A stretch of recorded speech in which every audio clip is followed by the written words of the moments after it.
Nikita Mirzani bongkar sifat asli Ayu Ting Ting saat siaran langsung. Artis Nikita Mirzani membongkar sifat asli Ayu Ting Ting sampai membuatnya berterima kasih.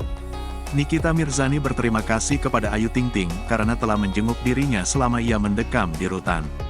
Tak hanya itu, Nikita Mirzani juga mengungkapkan Ayu Ting Ting membawa makanan buatan saat menjenguknya di rutan. Saat melakukan siaran langsung di Instagram pribadinya, Nikita mengucapkan terima kasih kepada Ayu Ting Ting. Ternyata, Ayu Ting Ting secara diam-diam menjenguk kerabatnya itu saat berada di rutan. Juga diketahui, Nikita kini sudah menghirup udara bebas selepas dirinya ditahan selama 2 bulan 2 minggu buntut kasus IT kepada Dito Mahendra. Banyak dari kerabat sang artis yang menjenguk, salah satunya yaitu pelantun lagu Alamat Palsu itu.